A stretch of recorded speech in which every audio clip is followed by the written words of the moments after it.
No, it's okay. Thank you. No problem.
Even if you finish on the source, that's also the explanation. But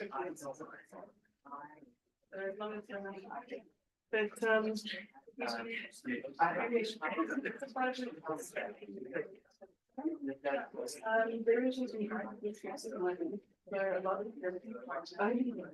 so we might allow from one to the other.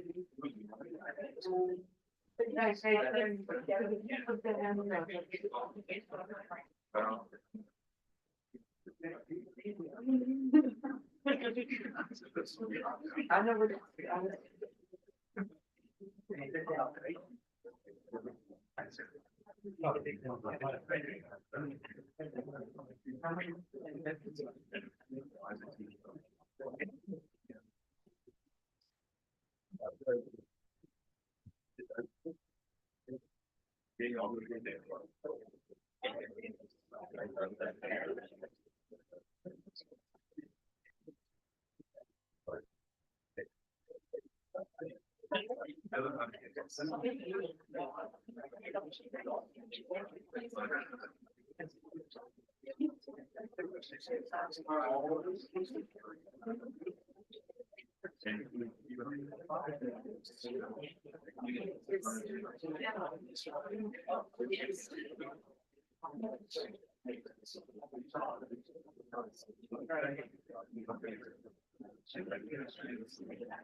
Okay, I think we'll make a start. There are still some people coming in, but I do believe there's another event starting at 7:30, so I think it will be worth getting going. So good evening, everyone. It is a great honor to introduce our guest speaker for this special IAU General Assembly public lecture. A couple of days ago, George sent me an email asking that I keep the introduction to a minimum as, and I quote, "I will need all the time I can get. I have a lot of ground to cover." For those of us who know George well, and this is classic vintage George Ellis. George Ellis is Emeritus Distinguished Professor of Complex Systems at the University of Cape Town and is one of the world's leading theorists in cosmology. During the golden years of general relativity research in the early 1970s, he co-authored The Large-Scale Structure of Space-Time with Stephen Hawking. This famous Cambridge monograph celebrated its 50th anniversary last year and continues to be a classic in the field. In 1999, he was awarded the Star of South Africa by former President Nelson Mandela, and in 2004, the Templeton Prize for his contributions to dialogue at the boundary of theology and science. In 2007, he was elected a Fellow of the Royal Society. More recently, his work has focused on a wide range of topics, from the nature of primary emotional systems in the human brain, complexity theory in biology and technology, the foundations of quantum mechanics, and the occasional dig at proponents of the multiverse. Tonight, however, he will return to his scientific roots and speak to us about the nature of the universe, what we know and what we don't know. George Ellis.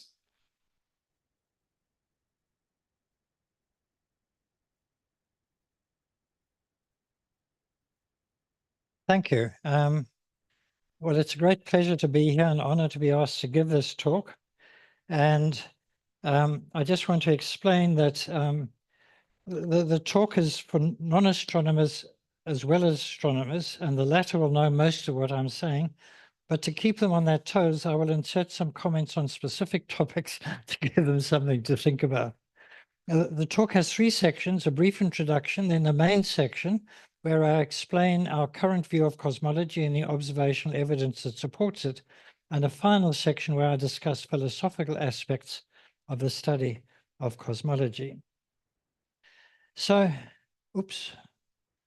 okay, the fundamental issues of cosmology. Our ancestors look up at the sky and they ask questions about the existence of the universe as we do today, an ongoing quest for all humanity. What are stars made of? It's not in them at all obvious. Why do some of them move? Well, of course, the ones that you see moving are planets, but our ancestors didn't know the difference between stars and planets. What's the nature of the Milky Way? It's not at all obvious that what the Milky Way is when you don't have good telescopes. Are we at the center of the universe? And how did the universe come into the existence? And this quest is expressed in this very famous picture of the astronomer trying to look out at the universe and trying to understand what is out there.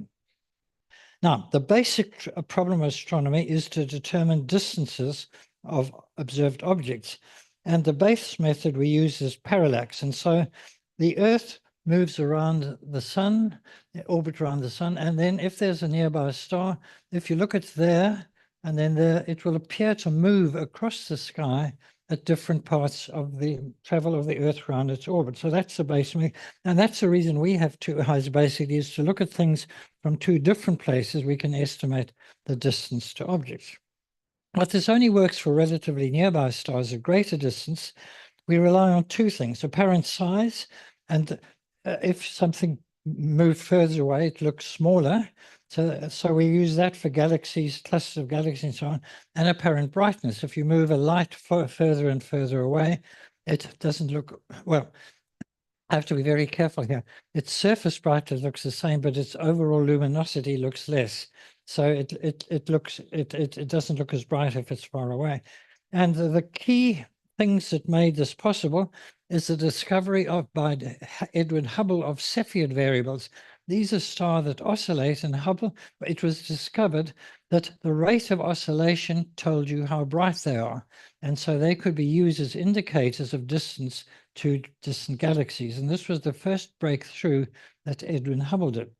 And then the second great breakthrough was the discovery that supernovae of a particular type can also be used as standard candle if you catch them early enough. Now, the trouble with a supernova, it's a star which flares up and then decays away, and you never know where they're going to occur in the sky. So the Cepheid, you can search for them and find them and observe them.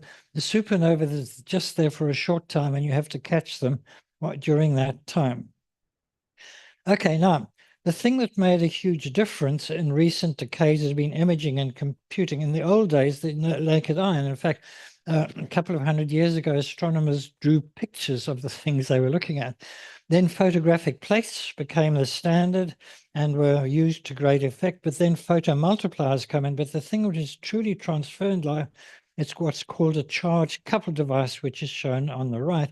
And it's a tiny little thing in which light strikes it and electrons moved around and read out on a computer. And these have truly transformed photography. Not only that, they have transformed your lives by providing the camera in your the imaging device in your cameras. And so the CCD was the transforming thing.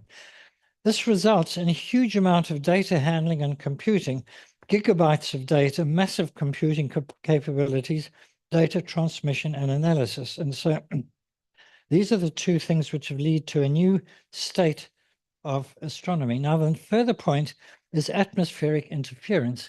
And you've got the electromagnetic spectrum, and the point about it is this is visible light. So this is radio, and that's X-ray over there. And the atmosphere absorbs, is shown by these peaks there. Visible light gets through, and so that's where it is. On the far side, these are higher energies, these are lower energies. And because of that, you need to get above the atmosphere to see, and in the X-ray area and in the infrared and radio you can get from Earth, long wavelengths are blocked. So you've got telescopes of all kinds which have transformed astronomy. Optical infrared, Mount Palomar, Mount Wilson, the Anglo-Australian telescope, Keck, ELT, and SALT. SALT, the South African one, has been a wonderful telescope, and South Africa has made a great contribution through SALT. Then radio interferometers, the groundbreaking Mallard Radio Astronomy Observatory, the Event Horizon Telescope, ALMA, and SKA. And South Africa is leading the world with SKA. It's an extraordinarily successful telescope. It's been built on time up to specification, and it's doing a wonderful job. Satellite telescopes, optical infrared, IRS, Kepler, Euclid, Gaia, HST, and a telescope called the John Webb Space Telescope. You may have seen some of the excitement about this. And this is an incredibly wonderful telescope. It's opened up an amazing amount of new stuff for us. And I attended an extraordinary session there talking about what we've learned from that.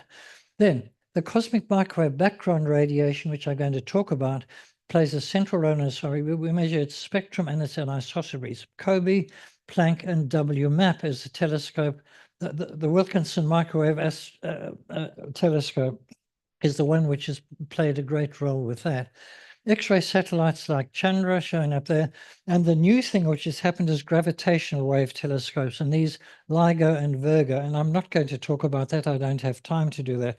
But it's a completely new window on the universe, gravitational waves, and LIGO and Virgo are absolutely outstanding. So nowadays we have this new way. We're looking now. This is the tech guy looking out at the universe instead of that other one which we looked at earlier. The tech guy sees it all in digits because, of course, that's what computers use. Now, a galaxy has billions of stars, and the Milky Way, which you see in the night sky, is a galaxy seen edge on. We are towards the outer edge of the Milky Way. There are clusters of galaxies out there, and then there are billions of galaxies out there. And so the telescopes I've just been talking about have enabled us to understand not just that a single galaxy is huge, but there are a huge number of galaxies out there. This is the Andromeda Galaxy, which is our nearest neighbor, and its sky is 50,000 light years across. If this was, it's very much like our galaxy, and if it was our galaxy, we would be out there towards the edge, and looking in, we see the Milky Way. It has satellite galaxies, and the Earth to the Sun is 8.3 light minutes. Proxima Centauri, the nearest star, is 4.3. So this is incredibly big compared with the Earth and the Sun, and it is 100,000 million stars out there. And so this is trying to give just what we have discovered over the course of using telescopes to look at the universe.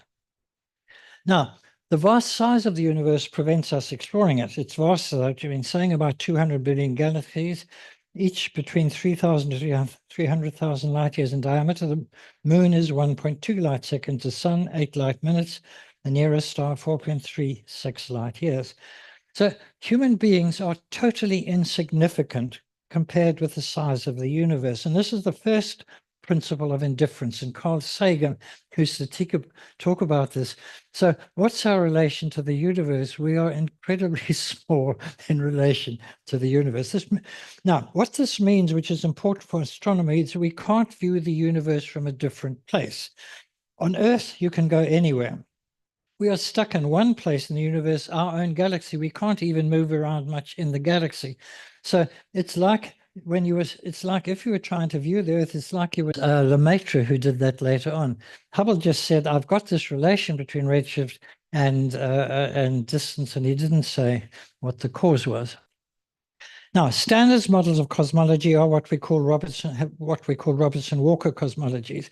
There does not seem to be any preferred direction on us in the largest as regards galaxies seen in number counts and the cosmic background radiation. So if you compare the universe, all of those galaxies, you don't see different galaxies in any different direction. You see basically the same kinds of galaxies everywhere you look in the sky.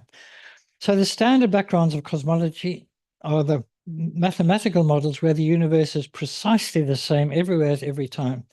They obey spatial homogeneity, so it's the same everywhere, and spatial isotropy, it's the same wherever you look in the sky at each point. Those are the basis of the standard models of cosmology. What this means is we're not at the center of the universe because there is no center for the universe. Every point, everything is the same, so there just isn't a center. And that's the third principle of indifference, which is called, for obvious reasons, the Copernican principle. This is initially a philosophical assumption, but it can now be observationally tested. And some people in the audience and myself have worked on ways of testing that the Copernican principle is true. To study cosmological structure formation, these precisely homogeneous models are perturbed by introducing small inhomogeneities. So there's two things to remember about these models. They have a scale factor and spatial curvature. I'll come to the space factor in a minute, but there's a spatial curvature K. It can be flat, which is Euclidean space sections, which may be infinite. They can be positively curved, in which the universe closes up and has a finite self, and they can be hyperbolic, which means it's potentially infinite. Now, the way to think of this is start off driving an aircraft and just keep going and deviate neither right nor left, and another person is doing the same to the left of you. And as they go along, the question is, does the distance between you get bigger or smaller, or does it stay the same? If there's no curvature, and this is a picture with flies, but nevertheless, you set off parallel and you stay the same distance apart. That is zero curvature. That's a flat space section. If it's positive curvature, like the surface of a ball or the surface of the Earth, you get closer together. In fact, if two airliners fly north and keep flying north, starting at the equator, they will crash into each other at the North Pole because they're going together to each other. Less familiar is negative curvature, and that is, as you go up there, the distance between the two aircraft, the two flies, gets bigger. That's negative spatial curvature. Now, the question is, does the universe have infinite space sections and so an infinite amount of matter and number of galaxies? Now, if you've got flat space, then the usual case is that it's got an infinite number of galaxies and it will have infinite amount of matter. If it's got negative spatial curvature, again, that's the usual case. Does it have a finite amount of matter and a finite number of galaxies? Now, people talk about the infinite in the universe and so on, but in fact, if the universe has spatially curvature, it's mandatory that it is finite, because if you think about it, setting off there, those two flies are going to intersect at the other side. They're going to come around the back and they're going to come back to where they started. And that always happens if you have a positively curved section. So positively curved spacetime is necessarily finite. So it has a finite amount of matter, finite amount of galaxies, and so on. Now, if it's 0 or -1, it may be infinite, but it may not be infinite. It may have an exotic topology. And an example of a flat topology is Pac-Man. So you go out through that wall and you come back through that wall. You go out through that wall, you come back through that one. And a flat universe can have that topology. It can have a torus topology when if you go through the roof, you will eventually come back through the floor. And that is the kind of thing. And furthermore, it can go that if you go out that way, and you come back that way, you might come back upside down. And so they're complicated topologies, and the study of topology of these spaces is quite an interesting study. Now, the dynamics, we got a scale factor. The scale factor represents the distance between clusters of galaxies. And the Einstein field equations determine the evolution of space-time. Given you need this equation of state, you need to say how the pressure relates to the density and the value of the cosmological constant. The cosmological constant is a repulsive, it's a constant which plays a role in gravity by making things move apart from each other. And we measure the Hubble parameter, H0 is the rate of expansion today, and the density parameter is the density of matter divided by 3 times the square of the Hubble constant and a normalizing factor, and that's what we call the density parameter. Now, if the cosmological vanishes, there are 3 possibilities. If it's K is 0, you do that, you expand forever. If it's K is +1, you expand and then you recollapse. And if K is -1, you expand forever. So this is the borderline between expanding forever and collapsing. These are negatively curved, these are flat spaces, and these are positively curved. If lambda is not, the critical density separates ever expanding from recollapsing universes. The situation is more complex when lambda is non-zero. So this is just a very brief summary. But these are very restricted cases because what I should have said here, these are for pressure 0. I should have said that. Sorry, I missed that. Okay, So there's three classic papers about this, the variety of models and testing them. The dynamics of models depends on the parameters characterizing, and Howard Robertson did a wonderful systematic survey of pressure-free models with arbitrary cosmological constants in 1933. Then, so the first thing is that there's this whole variety of cosmological. The second thing is, can you test those models? And the whole group of people worked on this from the 1930s to the 1960s and so on. And there's a wonderful paper by Alan Sandage, in which he took the case of vanishing cosmological constant, vanishing pressure, and he showed how you could use a 200-inch telescope at Mount Palomar to discriminate between selected world models.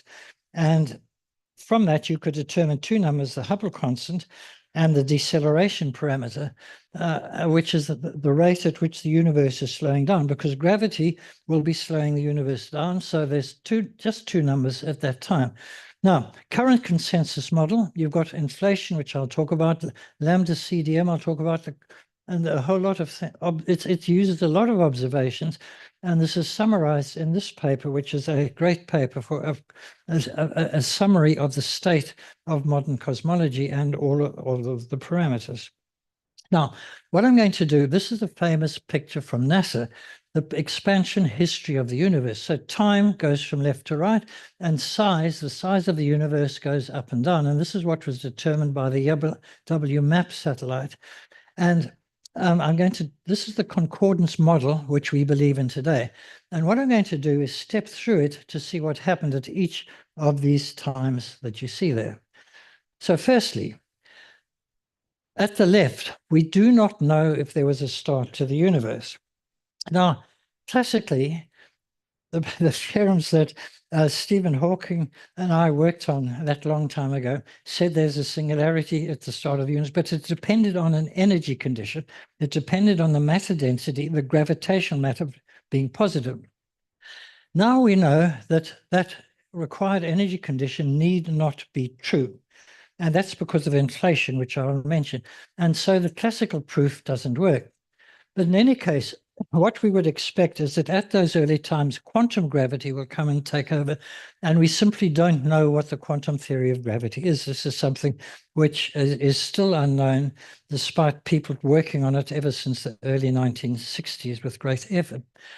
Now, some of you may have heard of the BGV theorem, which is supposed to say that there was a singularity. I'm not going to go into this. I'm just going to say you can disregard that paper. It's wrong. Okay. Cosmic inflation took place in an extraordinarily short period of time after the start of the universe. That's so a little bit after the start. The universe expanded hugely by what we call 70 E-folds, became very, very empty and very cold. Then what reheating to happened, conversion of the inflaton field to matter and radiation. And this is a crucial part of the history of the early universe, which I will say something more about later. At the end of inflation, we started the hot Big Bang era. Matter and radiation cooled down, Big Bang nucleosynthesis took place, and baryon acoustic oscillations took place. So I'll discuss some of these things. Okay, so as the universe cooled down, the temperature went down, which is shown there. So sorry, this is the expansion of the universe from early on to the present day. And the density went down, the density of matter went down, and the density of radiation went down. And helium formation took place, and the plasma recombined and black body radiation was emitted, which I will talk about. So matter and radiation were in thermal equilibrium with the temperature, temperature is a function of time, that decreased inversely with the radius as the universe expanded. The density of the matter and radiation dropped, and this is all shown on the left. As the temperature dropped through 4,000 degrees, matter and radiation decoupled because electrons and protons, which were separate, combined to form atoms. The universe was no longer a plasma, which was no longer opaque, and the radiation traveled freely. And this resulted in the cosmic background radiation, which is very famous. It was emitted at 4,000 degrees here, and it's at 2.73 degrees K today.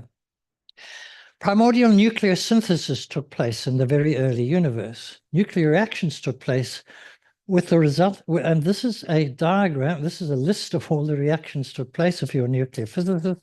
This is a diagram of all the reactions that took place. And discovering that this primordial nucleosynthesis was a major discovery in how cosmology works. And what I want to emphasize is that, but no heavier elements were formed. So the biggest element you get is beryllium and lithium. What that means is the evolution of the universe does not explain the materials out of which this room are made. It doesn't give you carbon, nitrogen, oxygen. So that does not occur because of the evolution of the universe. The second thing I want to point out is this is a form of downward causation from the cosmic. Thanks.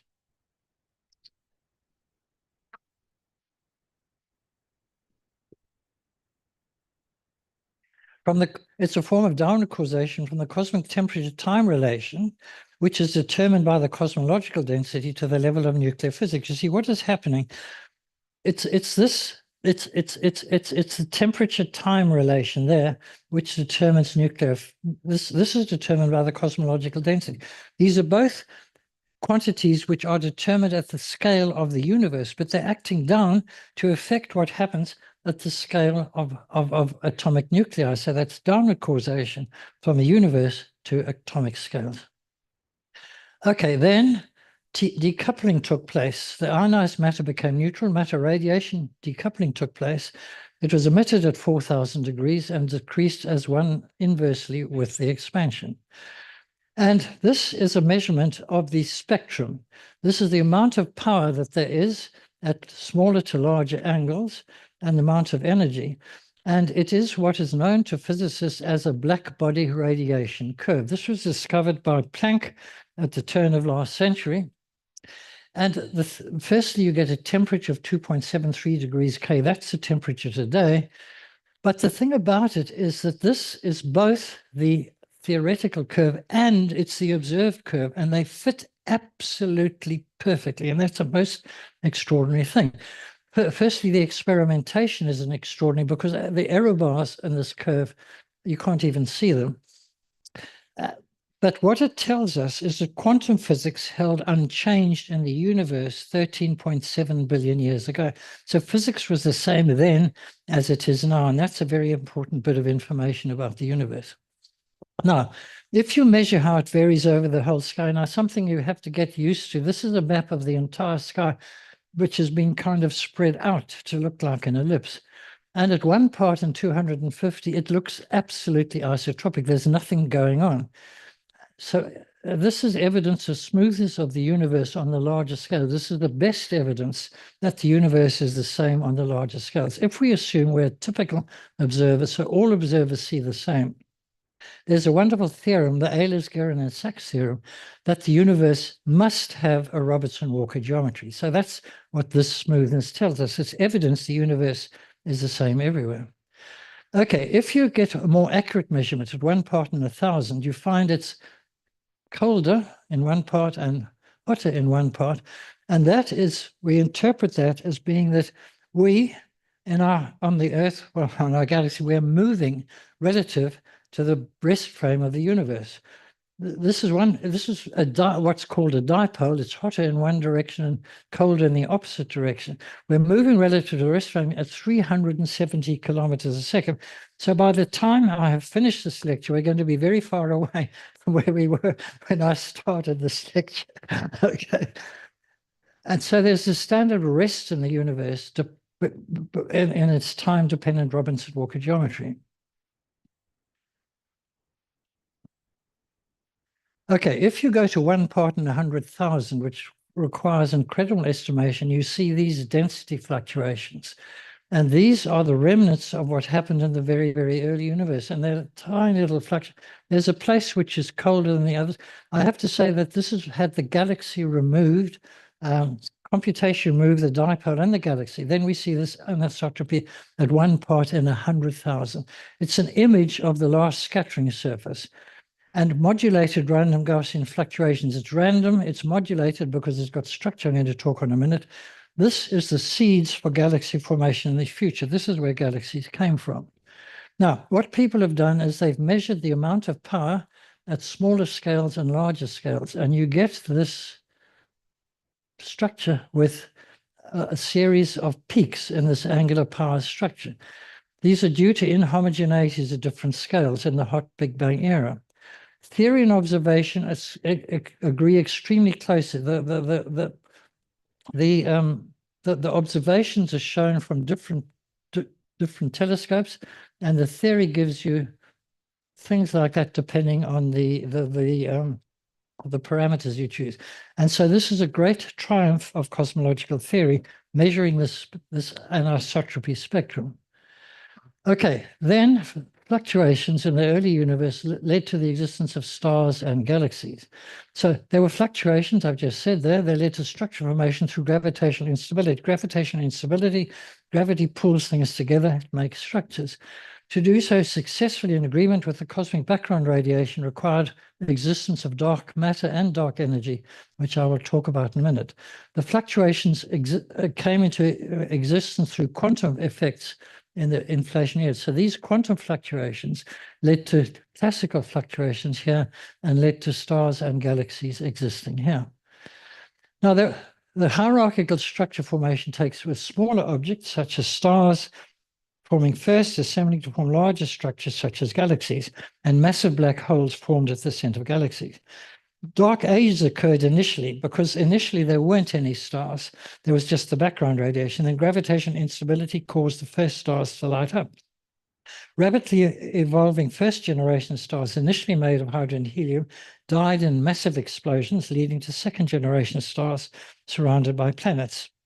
This is again downward causation from the cosmological scale to the galaxy scale. If the universe is expanding exponentially, there is no structure formation, and that's what happens in the de Sitter universe. If there's a power law expansion, it leads to power law structure formation, and if there's no expansion, which is the Einstein static universe, it leads to exponential structure formation, which is the Jeans instability. So this is another form of downward causation, this time from the universe to the scale of structures of galaxies. Now, when you try and work out what the matter is, you get a matter power spectrum. And this is the smaller scales, larger scales. This is the matter fluctuation of the scale. And you get this diagram. And again, it comes from many different observations. And this it's how much matter there is at different scales. The matter power spectrum, the numbers of occurring at different scales. And so what structure formation people want to do is they want to explain how did this spectrum of matter structure come about. Strongly clumped matter is causes gravitational lensing. Sorry, that should be causes gravitational lensing. This is an example of strong lensing. This is the image of a very bright galaxy behind. And this is other images. All of these images, if you see them, there's a circular thing. There's a very massive object in the middle, which is calling all of these arcs centered on that. That's strong lensing. It makes more distant galaxy visible, and you can use it to determine matter distributions. Weak lensing is when there's just distortions in shape, and there's a lot of work done on statistical weak lensing, and lensing affects the cosmic microwave background. Now, first generation stars created elements up to iron and nickel by stellar nucleosynthesis. Some ended their lives in massive explosions, threading those elements through space. And that's the picture you see there.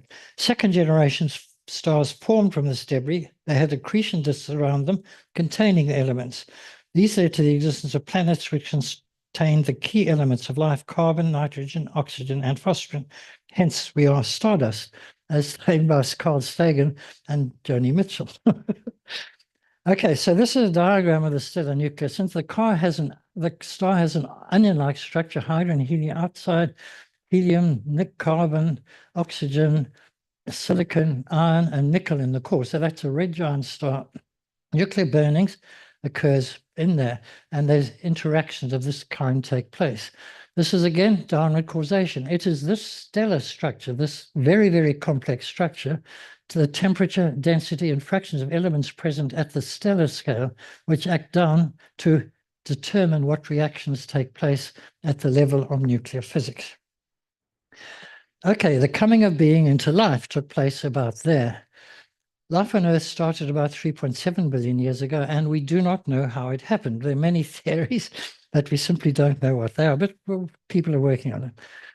Once in existence, new species came into existence via the processes of Darwinian natural selection, eventually resulting in our existence. The late time acceleration of the universe is a recent discovery. The rate of expansion of the universe is speeding up.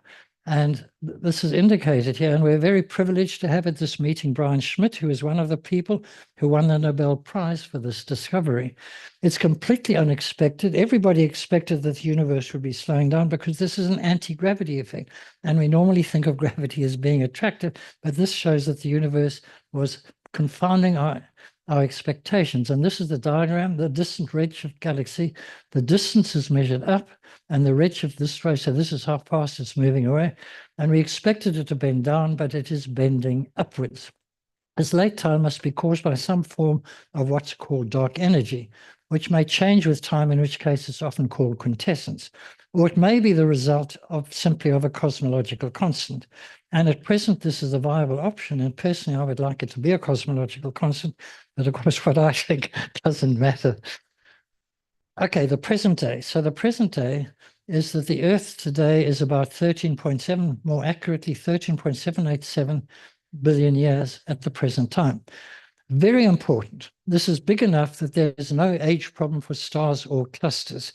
If you find a star or a star cluster and you estimate its age, and if you find one whose age was 20 billion years, then the star would be older than the universe. Now you'd have to go and rethink something or find some problem there, because that would be a major problem.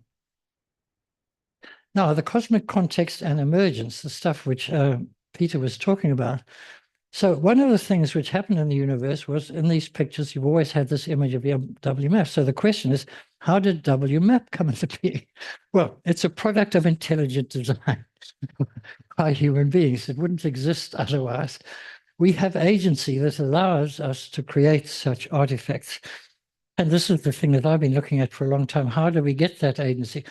But you can argue about how we get it, but it is indisputable that we do have agency, which does result in the existence of artifacts like WMAP, which then took all of those observations. Now, the future, the universe becomes older. And we were looking at, how do I turn that back on? So, this is the present day, and what happens as we go to the future? And the answer is the universe extends in time. So if there were any astronomers measuring the age of the universe in 1 billion years' time, they would find that it was 14.7. So in other words, space-time is bigger in the future than it is now. Now, this is very controversial. There's a lot of my colleagues who claim that we live in what's called a block universe, which is an unchanging block space-time. Now, I deny that. I don't think that's the situation. I think we live in an evolving block universe where as time goes past, this space-time continues expanding to the future. The space-time used to end here, and now it's there, and it will move further over there. So at later times, the space-time has extended as larger than at earlier times. The question you can ask is, will the universe recollapse? Or will it expand to infinity in a finite time, which is what people have called a big rip? Almost certainly, neither will happen. Its likely fate is to expand forever. And if you remember how the temperature goes, the temperature will go to zero, and that's what was being called a heat death. It's a slightly strange name for it, but this is what this was called in the 1930s. The universe will become emptier and emptier, colder and colder, and it'll all fizzle out. That's the very likely future of the universe. Okay, is the future of the universe already determined? Now, this is a very interesting question. And a lot of my physics friends think the future of the universe is determined. Now, on the cosmological scale, yes. Provided the equation of state of matter doesn't change, it will expand forever at an ever-increasing rate, as I've just explained. At galactic scales, it is not always determined. It is known by some very, very great chaotic dynamics. The butterfly effect occurs. And these are two papers talking about this, a quantification of the butterfly effect on cosmological simulations and implications for galaxy scale relations. And they provide, through the illustrious simulation, convincing evidence that the butterfly effect, which means the dynamics is such that it's so sensitive to initial conditions that you can't predict what's going to happen in the future, and that this actually occurs at galactic scales. And here's another paper which talks about that, knowing and our boundaries of chaos and determinism in the cosmos. So these are two papers saying, actually, even at galactic scales, you can't predict what's going to happen in the universe. At human scales, you definitely can't predict. Human imagination will continue to create technologies and artifacts never dreamed before. This development is unpredictable. Nobody could have predicted 100 years ago that we'd have iPhones, internet, and all of that. It's simply not predictable. And this is just the illustrious simulation. It's a fantastic simulation. It includes many physical processes which are thought to be critical for galaxy formation. Formation of stars, feedback due to supernova explosion, the formation of supermassive black holes, their consumption of gas, and their multiple modes of energetic feedback. This is the kind of very high, very complex astrophysics which is being modeled by cosmologists.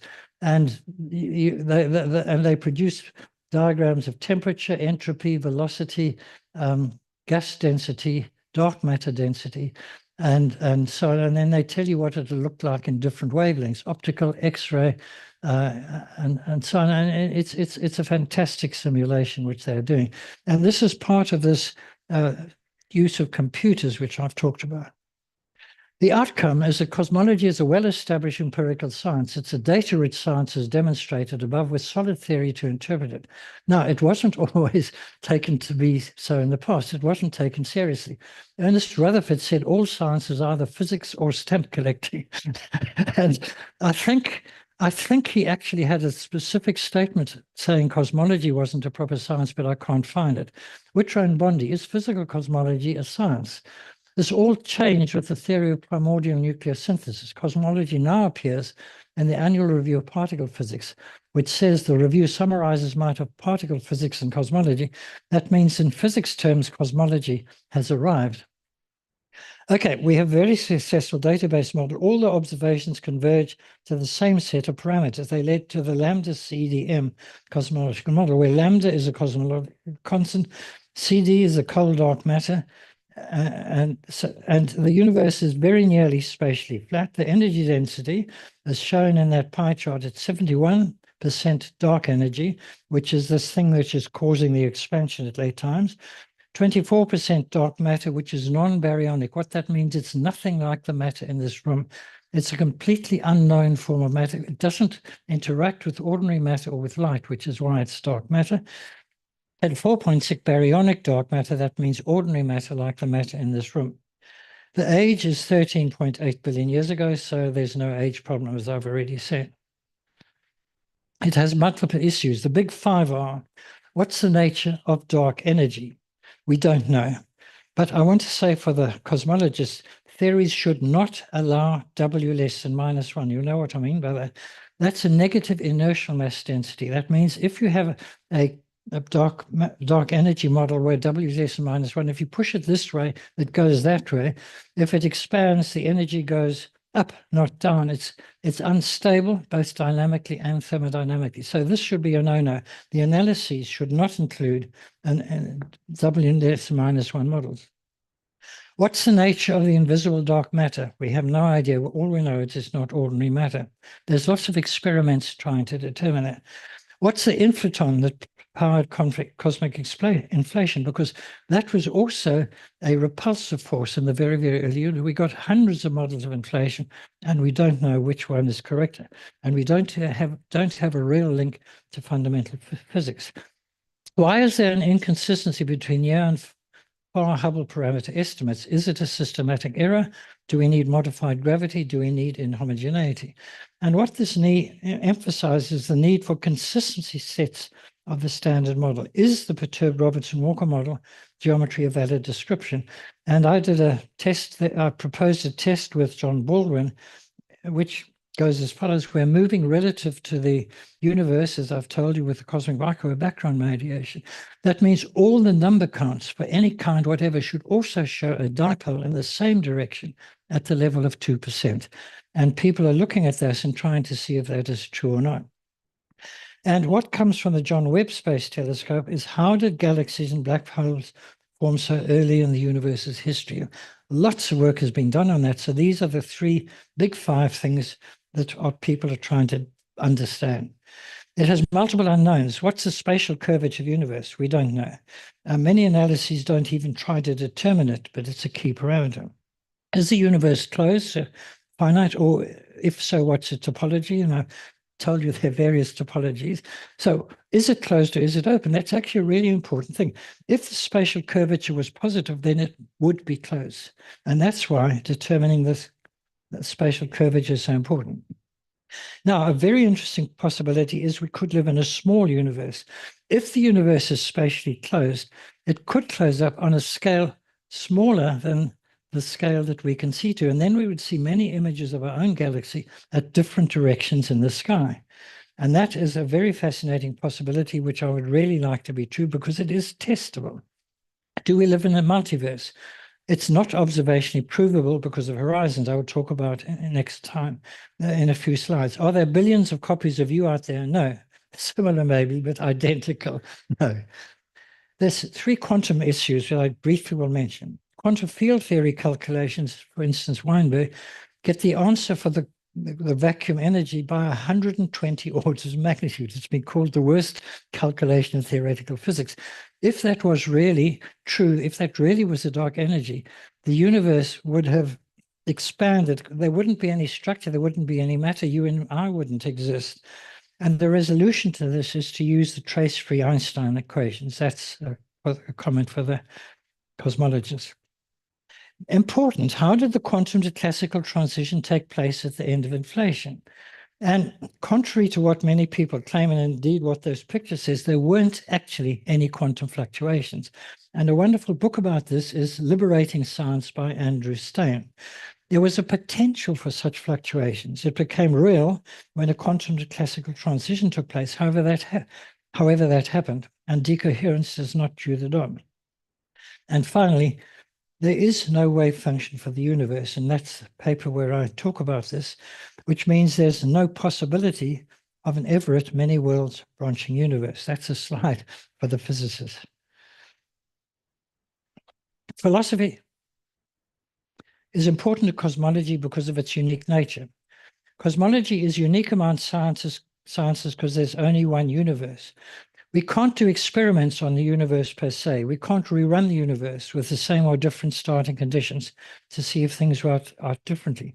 We can't compare the universe with similar objects as we can in the face of mountains, stars, galaxies, or elephants.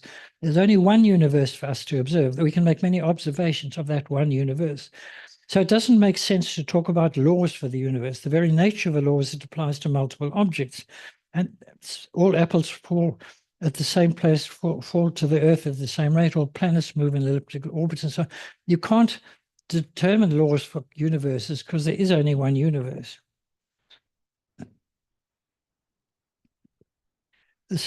Okay.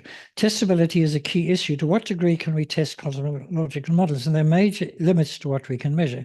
Because of the scales involved, we can't view the universe from a different point in space-time. Now, emphasis in space-time. All cosmological observations see things as they were in the distant past, so you have to interpret them in the light of evolution that might have taken place. We can't see to earlier times than the last scattering surface, as the universe was opaque then, and particle horizon and visual horizon limit the part of the universe we can see. And again, for the physicists, event horizons are irrelevant to cosmology. I want to explain. Oh, this thing doesn't seem to be. Okay, so I'm a relativist and we like to draw space-time diagrams. So this is a diagram with time going up and space going sideways. That's here and now, that's where we are. This is our past light cone, and everything we can see only on the past light cone. So here's a galaxy.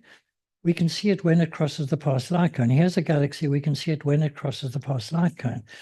And This shows redshift and time, but it's very difficult to understand what's happening. But the key point is we can only see things as they cross the past light cone. But what I'm going to do is I'm going to change to what we call a conformal diagram. You stretch the space out, keeping the time the same, and you get a diagram in which the causal relations are correct. That is, which can influence which other moving at the speed of light is correct, but the distances are misleading. Here's here and now. Here's our past light cone. It's now a nice 45 degrees. Here's the last scattering surface. And here's a galaxy there. It starts off there. And we see it when it crosses the past light cone. So, and the whole point about being only able to see the universe from one space, we can't move from that point. The visual horizon is the furthest matter we can see, because going down here, this is the last scattering surface, and you can't see what's behind because it was opaque. There's the start of the universe. Nucleosynthesis took place, and this is the cosmic background two-sphere. I showed you that image of when the last scattering surface, I showed you the image. That is the part of the space-time that you see. This over here is invisible because that galaxy laid outside there, and it never crossed our past world line. So that is why there's a visual horizon and stuff we can never know about in the universe. There's also a physics horizon. There are limits to the energies we can reach in any particle collider experiment. So the relevant physics in the very early universe is untestable. It applies specifically to the inflaton, the breaking the matter-antimatter symmetry in the early universe, supersymmetry, supergravity, and quantum gravity. So none of those can be tested in a collider. Now, underlying all this are the deep interrelated metaphysical issues. Why does the universe exist? What underlies its existence? Why does it have the nature it does? Why are there laws of physics? Why are they what they are? Those are the basic metaphysical issues. And the basic point is that these are not scientific questions. Scientific explanation does not work before the universe exists. No scientific applause then. Metaphysical explanation needed. That is explanation over and above that of physics, and it cannot be tested. You can inform metaphysical explanations by science, but it is metaphysics, it's philosophy. Science takes over only once the universe has come into existence with specified laws of physics governing its dynamics and specific initial data. And a key point is, people have often written about before the beginning, and in fact, I've written a book about it myself. There is no before the beginning. Before the start of the universe, there was no space-time and no physics. There was no before then. It's a contradiction in terms there wasn't even the then. So the universe can't come into existence out of nothing, as some of my colleagues are playing, because nothing did not exist. Okay. The anthropic issue, the universe has a very special nature that allows life to exist, and that need not have been the case. If either some constant of physics, such as the electromagnetic force to strong nuclear force ratio, had been different, or some relating to cosmology, such as the cosmological constant, had been significant, in addition, no planets at all would have existed. None of the evolutionary processes leading to life could have occurred. Our universe is, in this sense, a fine-tuned universe. It has a very special nature. Why is this so? Why is the universe apparently fine-tuned for life? And a lot has been written about this. And the multiverse possibility is the one which is most popular with scientists. Is it because we live in a multiverse? Maybe there are a great many universe domains out there similar to ours, beyond the visual horizon, with varied physical properties. If there are enough of them with varied enough properties, conditions for life will be filled in them just by chance, and life then becomes probable. And my friend Martin Rees thinks this is the best explanation. This popular option is not a scientifically testable hypothesis in the usual sense. Because of visual horizons, we can't see them. However, many other domains will come into existence in some forms of inflation. And the key problem is, how does different physics come to exist in them? So I don't believe in it, but other people do. But the key point is this: the proposal does not solve the anthropic problem. It just displaces it one level up. If a multiverse exists, why should that multiverse be of such a nature as to include any universes at all that are friendly to life? The problem remains. So you can have your multiverse. You've got to explain why that multiverse contains any universe. And you have to explain why the multiverse is life-friendly, and you haven't actually philosophically solved the problem. No, we don't live in a simulation. This is a ridiculous proposal with no relation to scientific cosmology. There's no session about simulation at the IAU General Assembly. It's impractical in computational terms. You need to simulate 10 to 27 atoms for each of the 8.2 billion human beings on Earth, plus the planet itself and all other planets, all other stars. What's the size of computer memory? What's the computing speed? What's the energy requirements? Who wrote the huge computer programs needed? Who debugged them? It would actually crash every microsecond. Are there glitches in the universe? Well, I think people have been inspired to do this by the great film The Matrix, but that's fiction. It does not solve a single scientific or philosophical problem. There's zero evidence for it. It's a fashionable form of intelligent design where God is a computer nerd. So this is the outcomes of Cosmology Day. It's the encompassing context enabling our existence and enabling this guy to have his nice sleep with his newspaper and his dog down below him. Can I have 2 more minutes? Okay. Just for fun, I'm going to show you a thing, a little known story about Galileo and Aristotle. I met at the top of the Leaning Tower of Pisa a long time ago. And Galileo said to Aristotle, look at this, I'm going to drop a cannonball. And it went down to the ground. This is physical causation, it's gravity. There's no way around it. It will always determine what happened. It's in the equations. It applies to everything. Gravity is universal. And he did it by dropping 2 at the same time. So Aristotle said he dropped a pigeon. And the pigeon didn't fall like the cannonball. It flew up. Why is the outcome different? Because of agency and unpredictable trajectory. It didn't fall because it chose not to fall. And this is the key thing about the difference between physics and biology.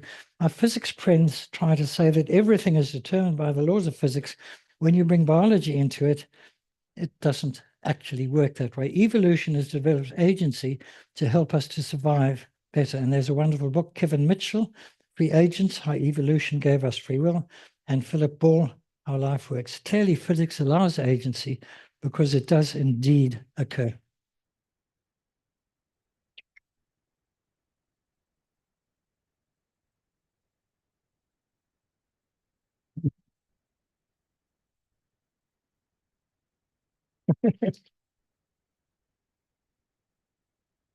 Thank you, George, for an amazing, thought-provoking talk. I'm sure there are many questions.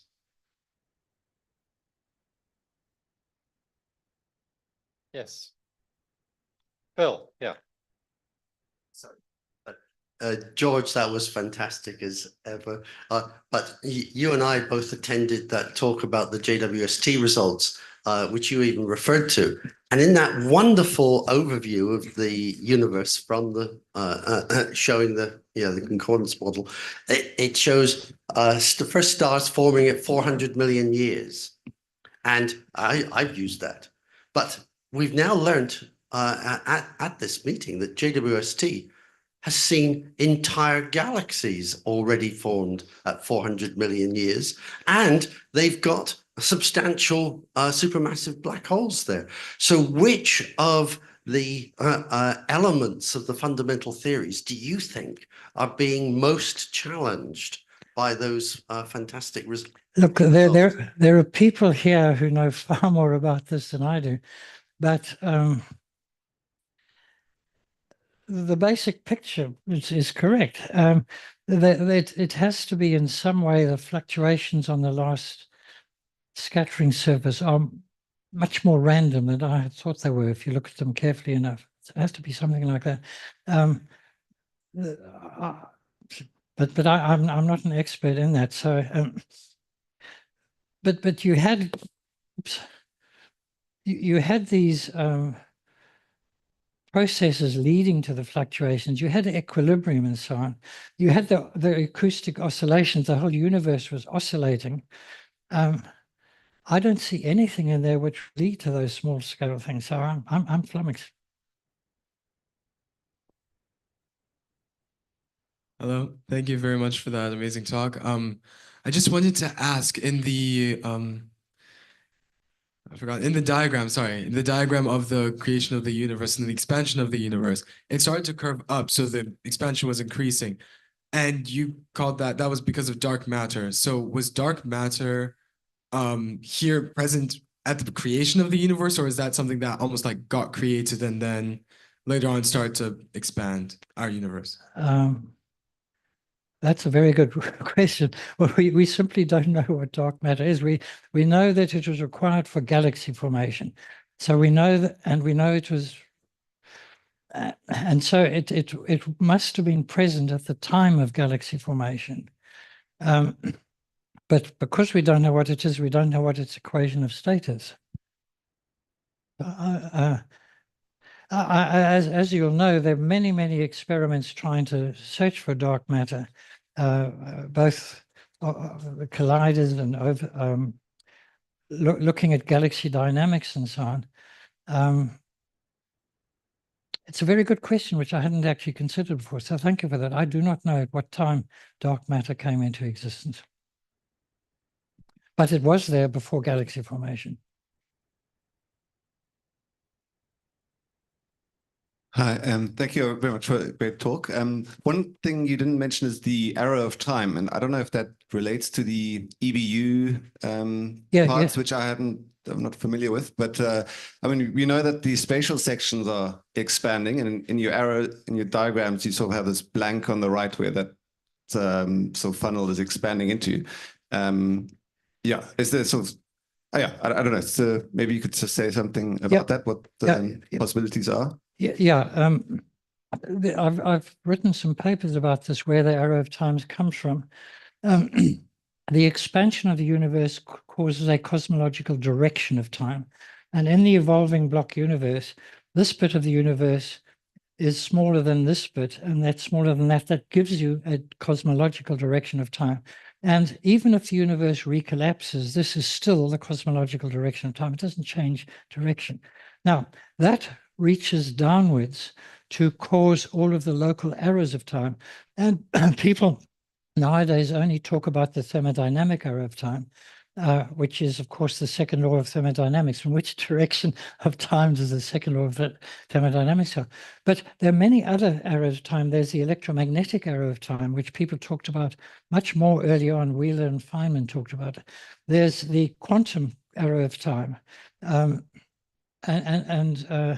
These are fundamental arrows of time from which the other ones, the biological and the sound waves, and there's the electromagnetic. Yeah, I did mention electromagnetic arrow of time. So my picture of this is that the expanding block universe sets up a cosmological direction of time, and from that, locally, local arrows of time. The electromagnetic one is quite easy. If you know the green formulation for solving electromagnetic field, the future simply doesn't exist. So when you integrate a green function over the past and future, the future doesn't exist. So you can only integrate over the past, and that's where the arrow of time comes from. And incidentally, sorry, one other thing. The thermodynamic arrow of time does require very special initial conditions. The entropy must be very, you must be very ordered in order that disorder can grow. And I do believe Roger Penrose is correct that all of the standard analyses of this do not take into account gravitational entropy. And if you throw gravitational entropy in, then the standard picture saying that the universe was extremely ordered. Inflation does not explain why the universe is very simple, because it doesn't take gravitational entropy into account. I think Penrose is correct on that. Hi, George. Thank you for the talk. Over here. I know earlier you said that an alternative to dark energy would just be a cosmological constant, and that you would prefer that. Do you prefer it purely because it is testable, or because it would be a very nice and neat kind of way to deal with the equations, which is always, I think, much more satisfying for mathematicians? Yeah. Sorry, I definitely prefer. Sorry, I'm a bit deaf. Yeah, I would very much like it to be a cosmological constant. And as I've emphasized, the normal analyses, they say P is W minus 1 times mu, and they allow arbitrary values of W, and I think that is absolutely incorrect because, as I said, W less minus 1, the inertial mass density is negative, and that, to me, as a physicist, that isn't acceptable, and the analyses don't take that into account. But at the moment, I don't believe there's evidence that it's not a cosmological constant. This is more of a philosophical question. We don't expect a goldfish or a hedgehog to understand quantum gravity. Now, we are part of the same biological evolution. So I'm wondering, do you think it is rational to expect that Homo sapiens will ever find the answers to all the questions you described? To the scientific questions, there are some metaphysical questions where find the answer becomes a rather indefinite. But for the scientific ones, I think there's a good chance we will find out what dark matter is, for instance. I think we probably will sort out dark energy. We may or may not get a viable model of quantum gravity which has got any hope of realizing. One of the things which I do find very irritating about quantum gravity, this is a bit of deviation, is the string theory people who say they have got the only model of quantum gravity, which is simply untrue. That is not true. To me, and it's the stuff what I've been putting most of my energy in for the past 15, going nearly 20 years now, is this issue of how does physics underlie life? How does our bodies work? How does the brain work? And how does free energy, how does free will or agency come into? And so to me, that's the really one. And I think we can understand a lot of it.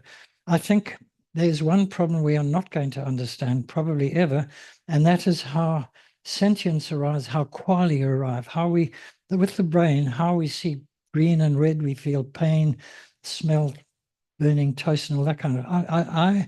I doubt that we are ever going to solve the problem of consciousness, the hard problem of consciousness.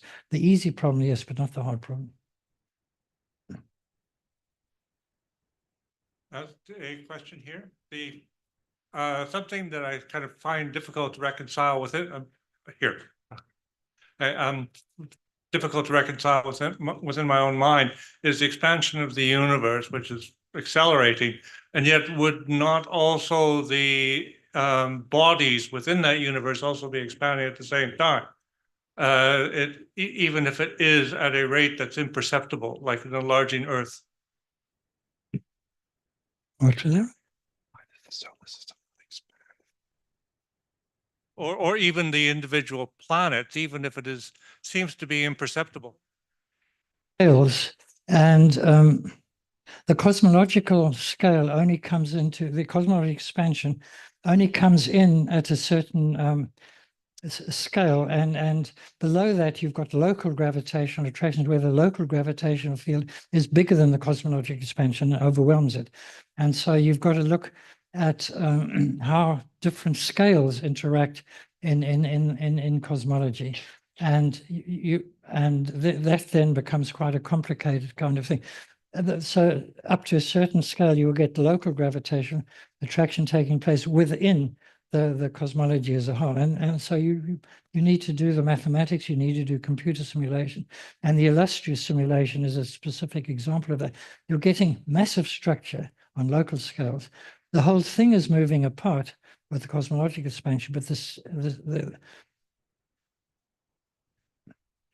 In 1967, Andrei Sakharov stated some conditions for the formation of matter rather than antimatter, the baryonic asymmetry. Yeah. What is the state of knowledge? What's the update on that? I'm not an expert in that, but I do believe that basically we were given a general model of how that would work, but we don't have a proper understanding of how the matter-antimatter asymmetry was broken, which is very important to us because otherwise we wouldn't exist. So I didn't emphasize that. I couldn't emphasize everything, but the antimatter-antimatter symmetry breaking was a really important part of the early physics, where we've got a broad picture, but we don't And part of the problem is it comes back to this thing that I talked about, the physics horizon. We don't have the energy to explore that in a collider on Earth at the present time. Professor Ellis, thank you so much for this riveting talk. I just want to ask you a follow-up question on your statement that you said we can't figure out where consciousness comes from. Does that also mean that you think we will not be able to model consciousness? Oh, you can model it. You can model it. And I mean, a lot of this stuff about AI at the moment, is AI conscious or not? There's a whole lot of stuff about that. AI can behave like conscious beings in many kinds of ways. You can model it easily, but it doesn't mean it is. And the key point about this is that, and we're widely deviating from the big picture of cosmology, but what's crucial in the brain is emotions. Emotions actually govern the way the brain works in a really crucial kind of way. And that's something I have written about. And none of these AI systems have emotions, and that actually makes a huge difference. Thank you.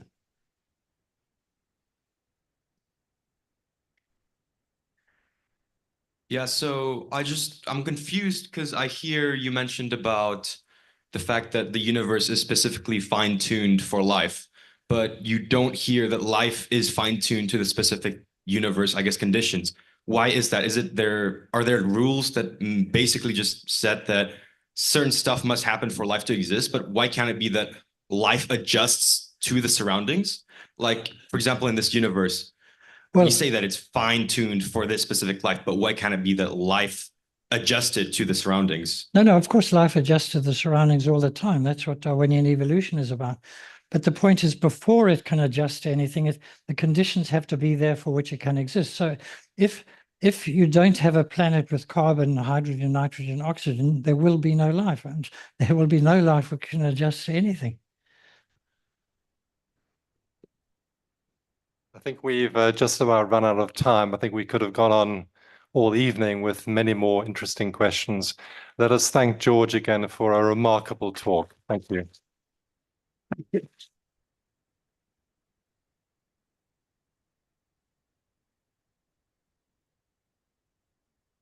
And just those who are on your way to the cultural event now, and I thoroughly recommend you all join us for that. That will be in Auditorium 1. They will be waiting for us. So if you could make your way over to that venue, please. That's just out this way, out the doors, all the way along the passageway till you can go no further.